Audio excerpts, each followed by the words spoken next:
नमस्कार दोस्तों, स्वागत है आपका मेरे यूट्यूब चैनल पे। एक्सेल की लास्ट वीडियो में हम लोगों ने होम टैब के फ़ॉन्ट ग्रुप के बारे में समझा था, इसके फीचर के बारे में समझा था। और आज की वीडियो में हम लोग होम टैब के अलाइनमेंट ग्रुप के फीचर के बारे में समझेंगे। देखिए, एक्सेल में अलाइनमेंट का मतलब होता है डायरेक्शन।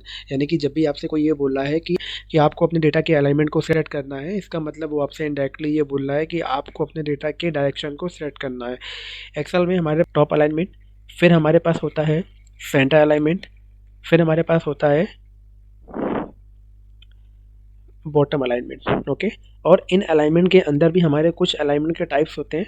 जैसे मान लीजिए मैंने बोला आपसे लेफ्ट अलाइनमेंट, फिर आपसे बोला सेंटर अलाइनमेंट, फिर आपसे बोला राइट अलाइनमेंट। ओके। इसी तरह इसी तरह सेंटर में भी हमारे ये तीनों ही अलाइनमेंट होते हैं। टॉप अलाइनमेंट का मतलब डेटा आपका जो अलाइनमेंट लगेगा वो कहाँ लगेगा, टॉप में। सेंटर का मतलब अलाइनमेंट कहाँ लगेगा, सेंटर में। बॉटम का मतलब कहाँ लगेगा, बॉटम पे। लेफ्ट अलाइनमेंट टैब पे जाऊँगा, अलाइनमेंट ग्रुप पे जाऊँगा, इस ऑप्शन पे क्लिक करूँगा तो देखिए नंबर और टेक्स्ट सारे के सारे हमारा डेटा शिफ्ट हो चुका है लेफ्ट की ओर, यानी कि लेफ्ट अलाइनमेंट। फिर इसके बगल में अगर मैं चाहता हूँ कि सारा डेटा हमारा सेंटर में आ जाए, यानी कि सेंटर अलाइनमेंट लग जाए, तो मैं इस सिंबल पर क्लिक करूँगा और वहाँ पर देखिए नाम भी लिख के आ रहा है सेंटर अलाइनमेंट। फिर इसी तरह अगर मैं इसके बगल में क्लिक करूँगा तो ये बोल रहा है राइट, यानी कि हम चाहते हैं कि डेटा सारा शिफ्ट हो जाए राइट अलाइनमेंट की ओर, राइट डायरेक्शन की ओर, राइट में शिफ्ट हो जाए। तो उसके लिए मैं यहाँ से यूज़ करूँगा राइट अलाइनमेंट का ऑप्शन। तो डेटा आपका राइट अलाइनमेंट के अकॉर्डिंग शिफ्ट हो चुका है। फिर इसके बाद वापस से मैंने इसको सेंटर अलाइनमेंट पे क्लिक कर दिया। ओके। तो ये तो हो गए अलाइनमेंट के टाइप्स कि हमारे जो बेसिक अलाइनमेंट होते हैं वो लेफ्ट सेंटर राइट होते हैं। लेफ्ट का जब लेफ्ट अप्लाई करोगे तो डेटा आपका लेफ्ट की ओर जाएगा, सेंटर अलाइनमेंट अप्लाई करोगे तो डेटा आपका सेंटर अलाइनमेंट में आ जाएगा। फिर इसी तरह हमारे पास, ये तो हमारी बात हो गई लेफ्ट राइट सेंटर की। अब बात करेंगे सेंटर और बॉटम की। अच्छा, टॉप अलाइनमेंट जैसे मान लीजिए यहाँ से, जैसे मान लीजिए यहाँ पे मेरे पास एक हेडर है डेटा। अब आप देखिए कि डेटा, जैसे ही मैंने इस सेल को सेलेक्ट किया, इस सेल का नाम क्या है D1। अब मैं चाहता हूँ डेटा हमारा ऊपर शिफ्ट हो जाए इधर टॉप पे। तो उसके लिए मैं होम टैब के अलाइनमेंट ग्रुप के इस ऑप्शन पे क्लिक करूँगा। तो देखिए क्या क्या बोल रहा है, टॉप अलाइनमेंट। इस पर क्लिक किया तो डेटा हमारा कहाँ था बाय डिफॉल्ट, बॉटम पे। कहाँ शिफ्ट हो गया, टॉप पे, यानी कि टॉप अलाइनमेंट की फॉर्मेटिंग अप्लाई हो चुकी है। फिर मैं चाहता हूँ कि इस सेल के सेंटर में आ जाए, तो मैंने इस पर क्लिक किया, डेटा कहाँ पे आ गया आपका, सेंटर में आ गया। फिर मैं चाहता हूँ बॉटम पे आ जाए, तो मैंने इसके बगल में एक ऑप्शन दिखा रहा है आपको बॉटम पे, तो बॉटम पे आ गया। ओके। तो अभी के लिए मैंने क्या लगाया, टॉप अलाइनमेंट। मैं चाहता हूँ टॉप के लेफ्ट में आ जाए, तो मैंने यहाँ पे क्लिक किया, टॉप का लेफ्ट अलाइनमेंट लग गया। फिर मैं चाहता हूँ टॉप के सेंटर में आए, यानी कि यहाँ आ जाए, टॉप में रहे लेकिन सेंटर में आ जाए, तो मैं सेंटर अलाइनमेंट पे क्लिक करूँगा। फिर मैं चाहता हूँ कि टॉप की डेटा राइट में आ जाए, तो ये टॉप का राइट अलाइनमेंट जी हो गया, यहाँ क्लिक किया, कहाँ पे आ गया, राइट में। ओके।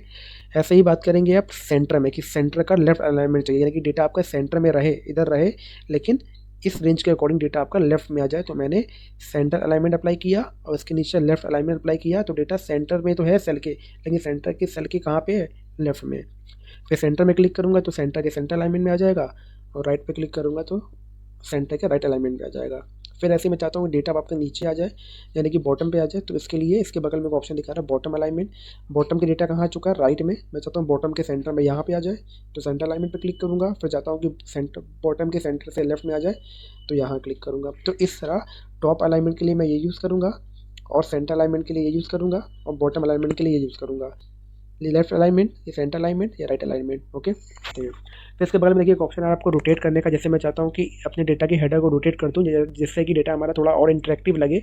तो उसके लिए मैं होम टैब पे जाऊँगा, अलाइनमेंट ग्रुप पे जाऊँगा और यहाँ क्लिक करूँगा। तो आप देखेंगे सारे रोटेशन के टाइप दिए। आप अपनी नीड के, अपने काम के बिहाफ से यहाँ अपने डेटा के हेडर को इस तरह से रोटेट कर सकते हो, जो भी आपको यूज़फुल लगे, जो भी आपको। तो जब भी आप चाहते हो कि एक्सेल अपने अकॉर्डिंग आपके डेटा को शिफ्ट कर दे लेफ्ट राइट सेंटर में आपके क्लिक करने पे, तो उसके लिए आप इन ऑप्शन का यूज़ करोगे। बट आप चाहते हो कि डेटा आपका शिफ्ट हो, डेटा में अलाइनमेंट फीचर अप्लाई हो, लेकिन स्टेप बाय स्टेप हो, तो आप उसके लिए इंडेंट का यूज़ करोगे। अच्छा, इस पर अगर मैं क्लिक करता हूँ तो आप देख सकते हो कि डेटा हमारा एकदम राइट से लेफ्ट की ओर नहीं जाएगा। यहाँ क्लिक करूँगा, देखिए स्टेप बाय स्टेप जा रहा है। स्टेप बाय स्टेप आपका डेटा, कि ये तीनों अलाइनमेंट, ये तीनों फीचर काम करेंगे सेल के बिहाफ से, और ये दोनों फीचर काम करेंगे आपके बिहाफ से। यानी कि ये दोनों फीचर ये स्टेप बाय स्टेप आपके डेटा को सेल के बिहाफ से शिफ्ट करेंगे, जब डेटा को फिक्स करता है। फिर इसके बाद एक ऑप्शन आपको दिखा रहा है यहाँ पे रेपटेक्स का। रेपटेक्स क्या होता है, जैसे मान लीजिए यहाँ पे कॉलम है ई, यहाँ मैंने लिख दिया प्लीज़ फॉलो। जैसे मैंने टाइप कर दिया please follow my YouTube channel. आपने यहाँ पे देखने में क्या लग रहा है कि आपने यहाँ पे डेटा को 3 कॉलम में लिखा है, जबकि एक्चुअल में डेटा को आपने एक कॉलम के एक सेल में लिखा है। अगर मैं इस ई के इस सेल पे क्लिक करूँगा तो इस सेल का नाम क्या दिखा रहा है, E13। तो E13 में डेटा क्या लिखा है आपने, please follow my YouTube channel. और देखने में लग रहा है कि आपने ई और एफ और जी पे लिखा है। अगर मैं एफ के सेल पे क्लिक करूँगा, कॉलम पे क्लिक करूँगा तो देखिए यहाँ ब्लैंक आ रहा है, यहाँ क्लिक करूँगा तो ब्लैंक आ रहा है। तो कुल मिला के हालांकि जब भी आपकी डेटा की रेंज इतनी ज़्यादा है कि वो कि डेटा आपका उस सेल में उस कॉलम में फिक्स नहीं हो पा रहा, तो उस कंडीशन में डेटा आपका बाय डिफ़ॉल्ट खुद को ऐसे रिप्रेजेंट करेगा जैसे डेटा आपका डिफरेंट सेल या डिफरेंट कॉलम में लिखा गया है। लेकिन मैं चाहता हूँ कि मैं इस डेटा को उसी कॉलम में फिक्स करूँ, यानी कि जब भी मैं डेटा को टाइप करूँ, जिस सेल में डेटा हमारा उसी सेल में रहे, उस सेल के बॉर्डर के बाहर डेटा हमारा ना जाए। तो उसके लिए यूज़ करते हैं रैप टेक्स्ट। तो इसके लिए मैंने इस सेल को सेलेक्ट किया, रैप टेक्स्ट पर मैंने इस ऑप्शन पर क्लिक किया तो देखिए जो डेटा हमारा बॉर्डर के कॉलम के बाहर जा रहा था वो डेटा हमारा कहाँ शिफ्ट हो चुका है, नीचे। अब देखने में आप चाहो तो यहाँ डेटा को टाइप करने के बाद, जैसे मैंने यहाँ डेटा को टाइप कर दिया, टाइप करने के बाद सेलेक्ट करो और यहाँ क्लिक करो, इस तरह भी कर सकते हो। या फिर आप जिस सेल में डेटा को टाइप करना चाहते हो, जिस सेल में डेटा को डिफाइन करना चाहते हो, उस सेल को सेलेक्ट करो और डेटा को डिफाइन करने से पहले ही इस फीचर को अप्लाई कर दो, इस ऑप्शन पे क्लिक कर दो।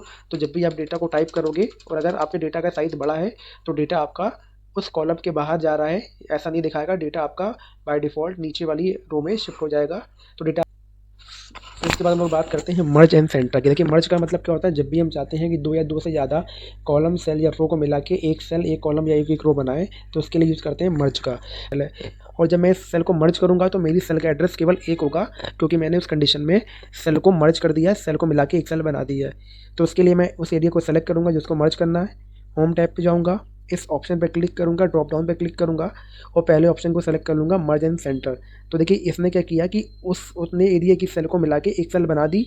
अब अगर मैं यहाँ क्लिक करूँगा 2BD बना रहा है और यहाँ क्लिक करूँगा 2BD बना रहा है, यानी इतने एरिया के मैं कहीं भी क्लिक करूँगा तो सेल का एड्रेस चेंज नहीं हो रहा, क्योंकि मैंने उतने एरिया के सेल को मिला के एक सेल बना दी है। इसीलिए उस सेल का एड्रेस फिक्स हो चुका है। ओके, तो इसको हम लोग कहते हैं मर्ज करना। और इसको अगर पहले वाले फॉर्म में लेके आना है, यानी कि सेल्स को अनमर्ज करना है, तो उसके लिए वापस से मैं होम टैब पे जाऊंगा, अलाइनमेंट ग्रुप पे जाऊंगा, इस ऑप्शन पे क्लिक करूंगा, अनमर्ज सेल पे क्लिक करूंगा तो डेटा हमारे फॉर्म में आ चुकी है, यानी कि अनमर्ज हो चुकी है।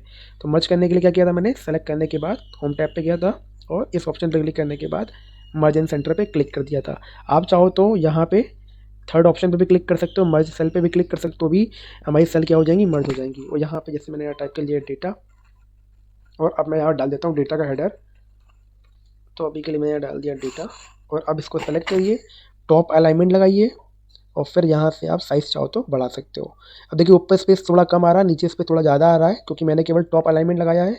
लेकिन अगर मैं यहाँ पे लगा लेता हूँ सेंटर अलाइनमेंट, तो देखिए अब यहाँ पे हमारा जो स्पेस है वो क्या हो चुका है, इक्वल हो चुका है। अब हमारा जो स्पेस है वो हमारा एडजस्ट हो चुका है। ओके, अब इसके बाद लास्ट हमारा बचता है यहाँ मर्ज अक्रॉस। मान लीजिए यहाँ पे इस एरिया को सेलेक्ट किया, बॉर्डर लगाया, इसको सेलेक्ट किया, बॉर्डर लगाया।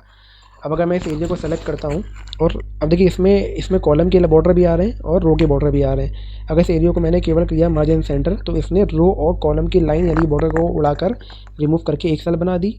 ये फीचर कौन देता है, मर्ज एंड सेंटर देता है, कि ये सेल्स को मिला के एक सेल बनाता है और उस सेल्स के कॉलम और रो की लाइन को रिमूव कर देता है। और अगर मैंने मर्ज अक्रॉस पे क्लिक किया तो इसने क्या किया, इसने कॉलम की लाइन को रिमूव कर दिया लेकिन रो की लाइन को रखा, और बाद में उन दो को पहले ऐसा करना, तो मैंने क्लिक कर दिया अनमर्ज पे। तो आज हमने अलाइनमेंट ग्रुप पूरा आज की वीडियो में हमने अलाइनमेंट ग्रुप पूरा पढ़ लिया, और आज की वीडियो में हमने पूरा अलाइनमेंट ग्रुप पढ़ लिया। आगे की वीडियो में हम लोग समझेंगे कि नंबर ग्रुप क्या होता है, किस तरह काम करता है और क्या क्या काम कर सकते हैं और कहाँ कहाँ इसका यूज़ कर सकते हैं। तब तक आप मेरे यूट्यूब चैनल पर बने रहिए, और वीडियो अगर आपको अच्छे लगे तो लाइक करिए, सब्सक्राइब करिए और फॉलो करिए। ओके।